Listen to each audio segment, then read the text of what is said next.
அழகுமதி தங்கராஜ பார்த்து போயான்னு சொல்லுவாங்க அப்படின்னு சொல்லிட்டு அவர் கொஞ்சம் கூட எதிர்பார்த்துருக்க மாட்டார். செம்மையாக மொக்க வாங்கி அசிங்கப்பட்டார் இன்னைக்கு மதிக்கிட்ட. மதி வந்து கோவமாக வந்து ஹாஸ்பிட்டல் வராங்க. அவரும் பின்னாடியே எப்படியோ வந்து ஃபாலோ பண்ணிக்கிட்டே ஹாஸ்பிட்டல் வரைக்கும் வந்துட்டார். வந்து வந்தவொடனே தங்கராஜ் வந்து அழகுமதிக்கு அட்வைஸ் பண்ணுறாரு. ஏம்மா நீ ஒரு குடும்ப பொண்ணு இப்படிலாம் பண்ணலாமா? புருஷன் கூட வந்துட்டு இருந்த நீ எப்படிம்மா நிறுத்திட்டு திடீர்னு ஆட்டோவில் தனியாக வரலாம்? உன்னை பற்றி உங்கள் அப்பா அம்மா கிட்ட சொன்னால் எவ்வளோ ஃபீல் பண்ணுவாங்க. ஆனால் நானும் என் மாப்பிள்ளையும் அந்த மாதிரி பண்ணோமா அப்படின்னு சொல்லிட்டு ஒரு பாட்டு கிளாஸ் எடுக்க ஆரம்பிச்சிட்டாரு. என்னதாம்மா சொல்கிறேன்னு கேட்கவும் போயா அப்படின்ட்டு போயிட்டாங்க. அதை கேட்டவுடனே இவர் ஷாக் ஆனதோட சுரேஷ் பயங்கரமாக ஷாக் ஆகிட்டாரு. பின்னாடியே அழகுமதி தத்திட்டு போகிறாரு. அவங்க மாட்டுக்கு ஹாஸ்பிட்டல் ரூம்குள்ளே போயிட்டாங்க. அவங்க அப்பாவை பார்த்துட்டு எப்படி இருக்கீங்க என்னென்னு விசாரிச்சுட்டு வெளில வந்தவொடனே அவங்க அம்மா பதில் கிளாஸ் எடுக்க ஆரம்பிச்சிட்டாங்க. இப்போதாம்மா அவனுக்கு கல்யாணம் ஆகிருக்கு. பாப்பிளையும் பார்க்க நல்ல விதமாக தான் தெரியுறாரு. நான் உன்னை கூட்டிகிட்டு இவ்வளோ தூரம் கல்யாணம் ஆன மறுநாளே வந்து பார்க்குறதுக்காக வந்திருக்காரு. அதனால நீ வந்து இனிமேல் அதுதான் உன் குடும்பம். நீ அவங்கள அனுசரித்து நல்லபடியாக நடந்துக்கணும். எந்த கொண்டு வீட்டுக்கு பக்கம் வந்துடக்கூடாது கோச்சிக்கிட்டா அப்படிங்கிற மாதிரி பொண்ணுக்கு கிளாஸ் எடுக்க ஆரம்பிச்சிட்டாங்க. அதையெல்லாம் கேட்டவுடனே இந்த பாரு கோவப்பட்டு எதுவும் பேசக்கூடாதுன்னு சொல்லிட்டு தான் நான் வந்தேன். ஆனால் நீ என்னை கோவமுட்டுற மாதிரியே பேசிக்கிட்டு இருக்க.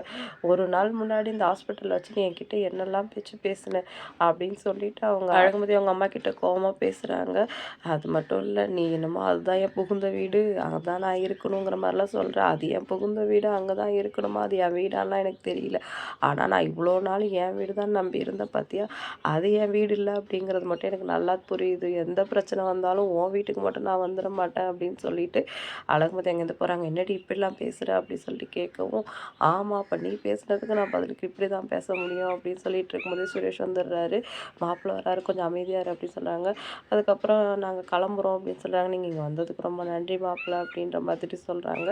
அதுக்கப்புறம் மதியம் வெளில போயிட்டு பைக்கில் ஏறி அப்படின்னு கேட்குறாரு.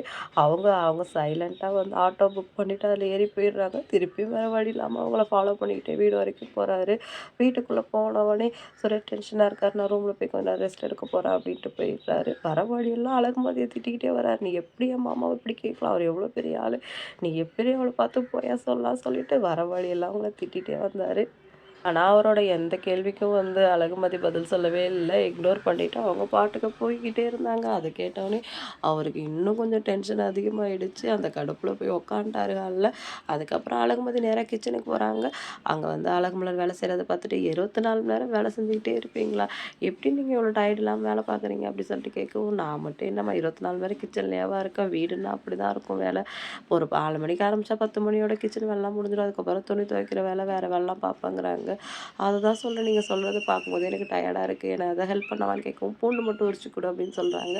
அதோட இது ஒரு வேலையான்னு கேட்டுட்டு பூண்டு உரிச்சு கொடுத்துட்ருக்காங்க. அதுக்குள்ளே மாமியார் கிச்சனுக்குள்ளே வந்துடுறாங்க. என்னம்மா பண்ணுறேன்னு கேட்கவும், பூண்டு உரிச்சிட்ருக்கேன்னு சொல்கிறாங்க. எதுக்குன்னு கேட்குறாங்க. உரிக்க சொன்னாங்க உரிக்கிறேன், எதுக்கெல்லாம் தெரியாதுன்னு சொல்கிறாங்க. நல்ல பதில்மா.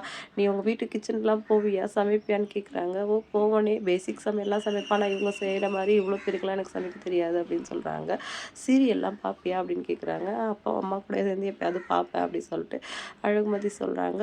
உனக்கு என்னம்மா வயசாகுது அப்படின்னு கேட்கவும், இன்றைக்கி எபிசோட் இதோட முடிஞ்சிருச்சு. நாளைக்கு என்ன நடக்க போகுது அப்படிங்கிறதுல சுரேஷ் வந்து மதிக்கிட்ட ரூமில் நீ எப்படி எங்கள் மாமா பார்த்து போயான்னு சொல்லலாம், அவர் எவ்வளோ பெரிய ஆள் தெரியுமா அப்படின்னு பழையபடி ஆரம்பிக்கிறாரு.